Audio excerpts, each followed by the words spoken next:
Hey, what's up guys? Welcome back to the channel. So quick update here today on some things that are going on with the car.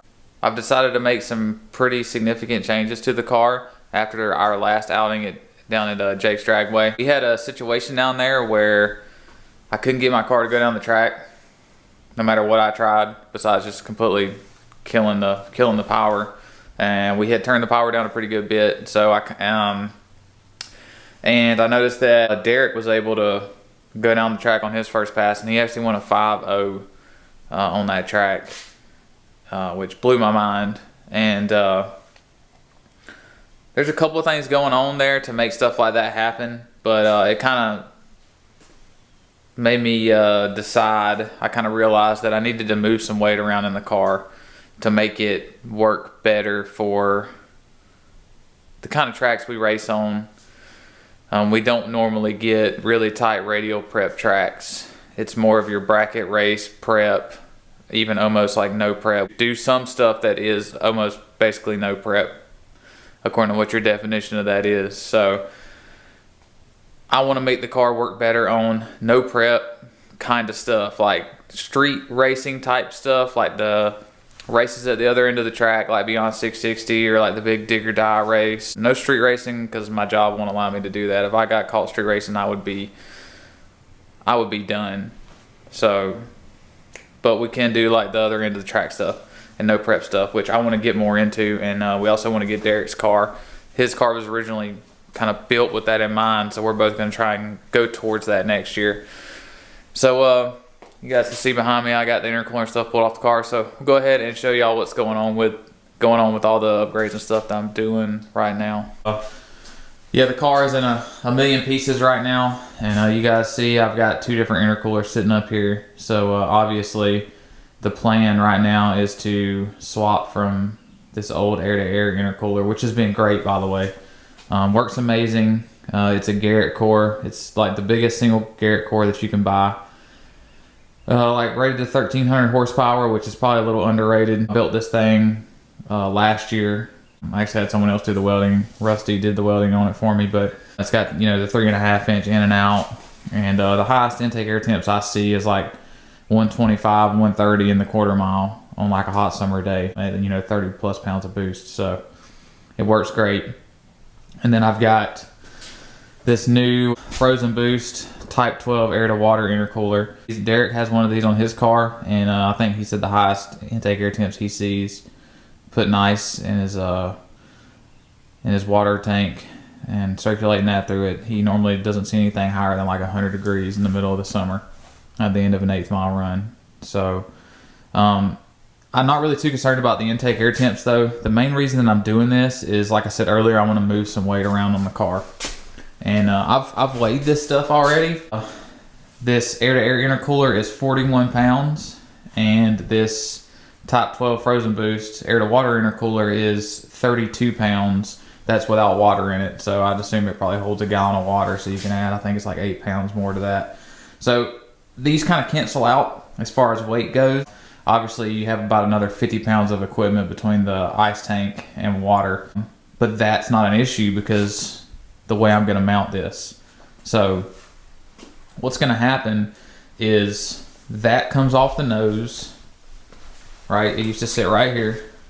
And so that's 41 pounds that's hanging on the nose of the car. And it's great for radial type stuff. You want weight on the front of the car to keep from doing wheelies.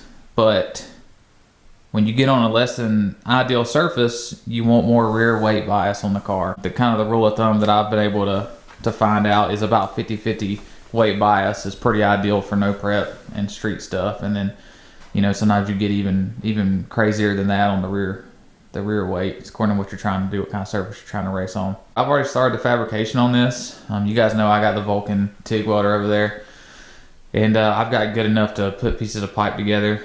So what's going to happen is the air-to-water is going to be mounted in the trunk. So it's going to sit right here, and you can see I've already drilled my two holes. That's where the intercooler piping is going to connect into the intercooler. It's going to mount here, and then my ice tank is going to mount here. And what that's going to do is that's going to move 41 pounds of weight from the nose, and it's going to put about That's what we'll call that 40 pounds with water in it, plus let's just say another 50 pounds in ice tank.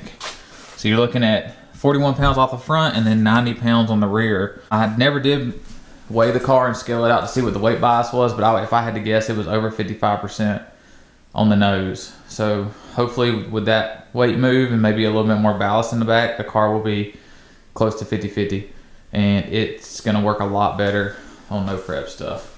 So it's gonna get a little crazy with the piping. I've got the intake flipped around, the plenum is flipped around backwards, and so I'm gonna cut a hole right here, and then the piping is gonna come down and into the car. I've already built this pipe, so it connects to the turbo over here, and my welding is okay. It's not the greatest in the world, but it's decent. But so this pipe comes up. I had to do some pie cuts right here to make this bend work, and then it goes into the car, and that's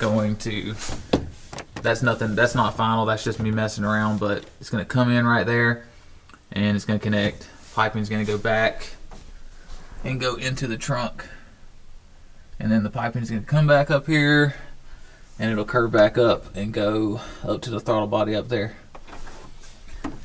So it is a little kind of wild, you know, with all the extra piping in there, but a lot of successful guys have done it that way, and I'm by no means the first one to do this. I'm just copying other people.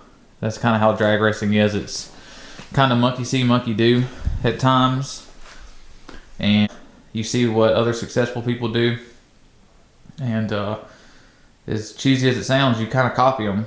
You know, if it works, it works. No one's out there telling you that you can't do exactly what I'm doing. You know, you can take everything that I have that's worked for me, and you can put it on your own stuff, and I'm not going to be mad. No one cares. So I mean, it works good in Derek's car. Obviously, we go out racing and tracks that I have problems getting down, he doesn't have any issues. So I think that speaks for itself, that the weight bias there, amongst other things. But the weight bias definitely helps. And so I'll probably, you know, be on these more next year. Those are worn out, but like a Mickey Thompson stiff wall, buy new tires. Those things are junk. They've got way too many passes on them, but probably ditch the radials and won't be on the radials as much and be on the slicks a little more, just for the no prep stuff. But there's a lot of money. There's a lot of money in no prep racing compared to like the little stuff that we do. Not that we still won't do the normal races. I'll put the radials on here and still do the normal races, but I really want to get into the no prep stuff. It looks fun. I know people will whine and complain and argue and say that, oh, you're gonna ball your car up. I've seen just as many cars get balled up on a prep track as I have on a no prep track. So that comes down to sometimes, a lot of times, the driver knowing when to get out of it when the car is just completely out of shape. And you know, sometimes guys just have parts failures, and there's nothing you can do, and it's just not your day, and your stuff's going to go into the wall. You're going to ball it up, but you do your best to avoid those kind of situations. So I don't think that the no prep stuff is going to be any more dangerous than what we already do, anyways.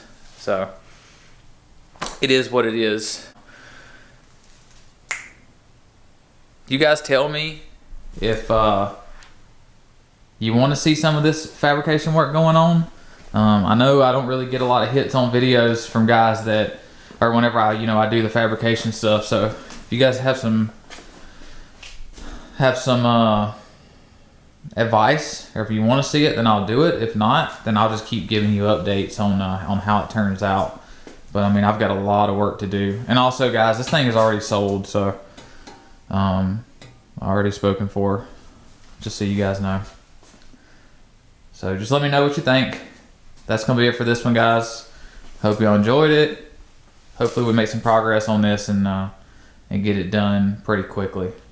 I'll see you on the next one.